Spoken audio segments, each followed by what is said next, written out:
Hello friends, welcome to my channel. My name is Brijesh Mishra और आज मैं आया हूं एक नए वीडियो के साथ। आज के इस वीडियो में हम सीखने वाले हैं mean if function in Excel. So mean if function का क्या यूज होता है और इसका हम कहां पे यूज कर सकते हैं, सो आज के इस वीडियो में हम कवर करने वाले हैं। So please don't skip the video. And अगर ये वीडियो आप स्टार्टिंग टू एंड देखते हैं तो आप यकीन मानिए, आप खुद बोलेंगे ये हमारे काफी काम का वीडियो है। So thanks for your patience. So please don't skip the video. And video में नेक्स्ट बढ़ने से पहले अभी तक आपने हमारे चैनल को सब्सक्राइब नहीं किया, so please subscribe and support. It's a totally free to subscribe my YouTube channel. And अगर हमारा वीडियो आपको पसंद आए so please like and share with others. So यहाँ पे आप देख सकते हैं, ये तो जस्ट हमारा इंडेक्स शीट है कि आज के इस वीडियो में हम सीखने क्या वाले हैं। तो आज का जो हमारा टॉपिक होगा वो मीन इफ फंक्शन का टॉपिक होगा और मीन इफ फंक्शन को हम कैसे यूज करते हैं आज के इस वीडियो में हम सीखने वाले हैं। तो यहाँ पे अगर आप देखेंगे तो फंक्शन के नाम से ही मालूम पड़ रहा है कि एक ही फंक्शन के अंदर हम यहाँ पे दो फंक्शन का यूज करने वाले हैं। पहला जो है मीन मतलब यहाँ पे आपका हो गया मिनिमम। इफ मतलब यहाँ पे आपको कंडीशन के बेसिस पे मिनिमम वैल्यू फाइंड आउट करना है अगर, तो उसके लिए आप यूज कर सकते हैं मीन इफ फंक्शन। तो ये एक्सेल का पावरफुल एंड यूजफुल फंक्शन है फॉर ऑल एक्सेल यूजर।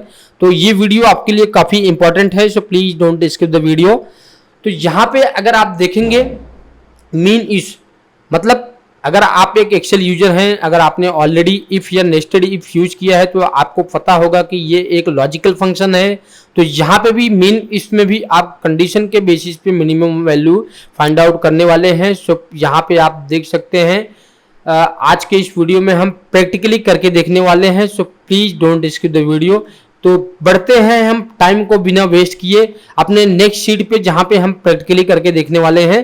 तो ये है हमारा शीट 2 जहां पे हम प्रैक्टिकली मीन इफ फंक्शन का यूज करने वाले हैं। यहाँ पे हमने टोटल 5 कॉलम्स लिए हैं, मंथ, जोन, प्रोडक्ट कैटेगरी, सब category, quantity and line item. अगर आप देखेंगे तो यहाँ पे मैंने कुछ 3,51,744 टोटल लाइन आइटम है। डेटा थोड़ा हैवी है बट कॉलम्स हमारे पास छोटे हैं, उससे आपको कुछ भी फर्क नहीं पड़ने वाला है। आप अगर प्रोसेस समझ गए तो मीन इफ फंक्शन हम कहाँ पे यूज करते हैं और क्या इसका यूज है, तो ये डेटा आपका छोटा रहे या बड़ा रहे उससे मतलब नहीं है। तो यहाँ पे हम प्रैक्टिकली पहले करके देखते हैं, बट यहाँ पे हम प्रैक्टिकली करके दिखाने से पहले मैं आपको यहाँ पे जस्ट थोड़ा एक्सप्लेन कर देता हूँ और आपको समझाने के लिए। मतलब ये कहाँ पे यूज हो सकता है। सपोज आपके पास कोई डेटा है, वो एम्प्लॉय वाइज भी हो सकता है, प्रोडक्ट वाइज भी हो सकता है, ठीक है, कोई लोकेशन वाइज भी हो सकता है, या आपके पास कोई स्टॉक है और उसको आपको चेक करना है कि जो हमारे पास स्टॉक पड़ा है उसमें जो सबसे मिनिमम वैल्यू वाला प्रोडक्ट है या सबसे मैक्सिमम वैल्यू वाला कौन सा प्रोडक्ट है, वो आप फाइंड आउट करने के लिए भी आप सर्च कर सकते हैं कि मतलब हमारा मिनिमम जो हमारे पास स्टॉक पड़ा है उसका मिनिमम प्राइस क्या है। तो ये तो आपके डेटा सेट के ऊपर डिपेंड करता है कि आपका डेटा सेट किसके हिसाब से है, बट आप फंक्शन समझ गए तो आप अपने हिसाब से आप कर सकते हैं, खुद से कर सकते हैं, हमसे भी बेहतर आप कर सकते हैं। यहाँ पे हम प्रैक्टिकली भी करके देखते हैं। तो उसके लिए आपको करना क्या है, यहाँ पे मैं टाइप करता हूँ इक्वल टू मीन। जैसे ही मैंने टाइप किया उससे मिलता जुलता जो भी फंक्शन है यहाँ पे शो करने लगा। तो यहाँ पे हम ले लेते हैं मीन इफ, ठीक है। तो यहाँ पे ये पूछ रहा है आपको, पहला जो रेंज पूछ रहा है मिनिमम रेंज। तो वीडियो में नेक्स्ट बढ़ने से पहले अभी जस्ट मैं आपको यहाँ पे जो इंपॉर्टेंट चीज दो तीन चीज बताने वाला हूँ वो आपको ध्यान में रखना है। आप अगर मीन इफ फंक्शन का यूज करने जा रहे हैं या मैक्स इफ फंक्शन यूज कर रहे हैं तो आप अगर देखेंगे तो आपको फंक्शन के नाम से ही मालूम पड़ता है थोड़ा बहुत कि उसमें आपका डेटा सेट किस तरह से रहना चाहिए। तो यहाँ पे जो पहला पैरामीटर है वो है मिनिमम रेंज। तो मतलब जो मेरा डेटा है उसमें एटलीस्ट 1 न्यूमेरिक वैल्यू वाला या नंबर वाला कॉलम होना आपके लिए काफ़ी ज़रूरी है, बिना उसके आप ये फंक्शन यूज नहीं कर सकते हैं। तो यहाँ पे मैं मिनिमम रेंज के लिए ये क्वांटिटी वाला मैं पूरा का पूरा कॉलम ही सिलेक्ट कर लेता हूँ कंट्रोल एंटर प्रेस करके। इसका मतलब ये है कि अगर यहाँ पे मैं पूरा का पूरा कॉलम ही सिलेक्ट कर रहा हूँ तो इसमें आपका डेटा अगर कुछ ऐड हो रहा है और नीचे या डिलीट भी कर रहे हैं तो आपको रेंज बार बार वहाँ पे चेंज नहीं करना पड़ता है। इसको मैं F4 करके फ्रीज कर देता हूँ। देन यहाँ पे मैं कॉमा देता हूँ। यहाँ पे ये पूछ रहा है क्राइटेरिया रेंज 1। तो जस्ट मैं आगे बढ़ने से पहले मैं आपको यहाँ पे वापस एक चीज़ बताना चाहता हूँ। अगर आप कोई फंक्शन यूज कर रहे हो, वहाँ पे टेबल अरे आए या रेंज आए, तो आपको ध्यान में आना चाहिए कि इसके लिए हमारा या तो पूरा कॉलम सिलेक्ट होगा या तो पूरा रो सिलेक्ट होगा, या पूरा टेबल अरे आ रहा है तो पूरा का पूरा टेबल सिलेक्ट होगा। तो ये बात आपको ध्यान में रखना है, क्योंकि काफ़ी एक्सेल यूजर हैं जो हमारे फ्रेंड्स हैं, यहाँ पे वो गलती कर जाते हैं कि हमें यहाँ पे एक ही सेल सिलेक्ट करना है या पूरा कॉलम सिलेक्ट करना है या पूरा टेबल सिलेक्ट करना है या एक ही सेल सिलेक्ट करना है। तो ये बात आपको ध्यान में रखना है। अभी यहाँ पे जो मेरा सेकंड पैरामीटर है क्राइटेरिया रेंज, तो यहाँ पे आप देख सकते हैं मेरे पास मंथ, जोन, प्रोडक्ट कैटेगरी, सब कैटेगरी है। तो सपोज यहाँ पे मैं क्राइटेरिया रेंज के लिए मैं यहाँ पे ये पूरा का पूरा जोन वाला कॉलम सेलेक्ट कर लेता हूँ। इसको भी मैं F4 करके फ्रीज कर देता हूँ। देन मैंने कॉमा दिया। ये पूछ रहा है अभी क्राइटेरिया 1, जो मैंने उसको क्राइटेरिया रेंज 1 दिया, उसमें से ये पूछ रहा है क्राइटेरिया 1। यहाँ पे आपका या तो एक ही सेल सिलेक्ट होगा या आप मैन्युअली भी टाइप करके यहाँ पे सर्च कर सकते हैं। तो ये जो मैंने जोन वाला जो कॉलम सिलेक्ट किया वो तो हो गया आपका क्राइटेरिया रेंज। अभी ये पूछ रहा है कि उस क्राइटेरिया रेंज में से किस जोन का आपको मिनिमम वैल्यू फाइंड आउट करना है। तो यहाँ पे मैं जस्ट आपको एक्सप्लेन करने के लिए कुछ भी टाइप कर देता हूँ। यहाँ पे डबल इन्वर्टेड कॉमा में मैं आपको ईस्ट टाइप कर देता हूँ। अगर आप कोई टेक्स्ट टाइप कर रहे हैं तो आपको उसको डबल इन्वर्टेड कॉमा के अंदर ही टाइप करना है। नंबर आप डायरेक्टली डाल सकते हैं लाइक 1 2 3 या 0, बट अगर आप कोई टेक्स्ट टाइप कर रहे हैं तो आपको उसको डबल इन्वर्टेड कॉमा के अंदर ही टाइप करना है। तो देन यहाँ पे मैं एंटर प्रेस करता हूँ तो ये आप देख सकते हैं कि यहाँ पे जो उसने आउटपुट निकाल के दिया वो 110।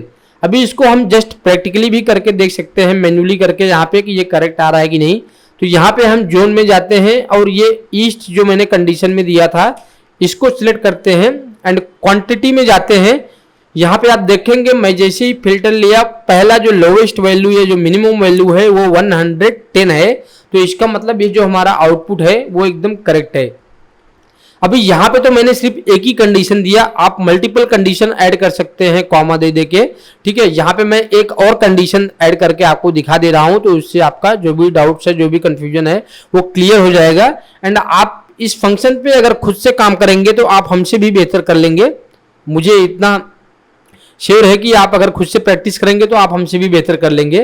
तो यहाँ पे तो मैंने सिर्फ एक ही कंडीशन दिया, आपके डेटा सेट के हिसाब से, रिक्वायरमेंट के हिसाब से आप मल्टीपल कंडीशन आप दे सकते हो। तो यहाँ पे मैंने लिया जोन, मुझे मिनिमम वैल्यू फाइंड आउट किया मैंने वो जोन के बेसिस पे।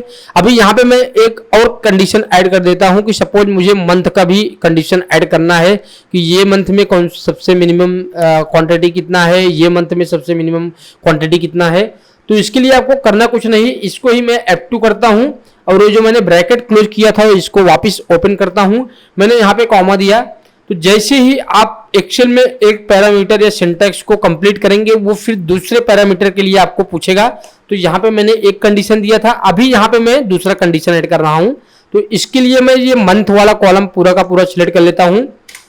इसको भी मैं F4 करके फ्रीज कर देता हूँ, कॉमा दिया मैंने। अभी यहाँ पे जो मेरा डेटा है इसमें मेरे जो मंथ का जो कॉलम है इसमें मैंने जैन, फेब, मार्च लिया है। तो यहाँ पे मैं टॉप पे अगर आप देखेंगे तो आपको फेब दिख रहा है। यहाँ पे मैं डबल इन्वर्टेड कॉमा में यहाँ पे मैंने मार्च मंथ जो लिया है उसको टाइप कर देता हूँ।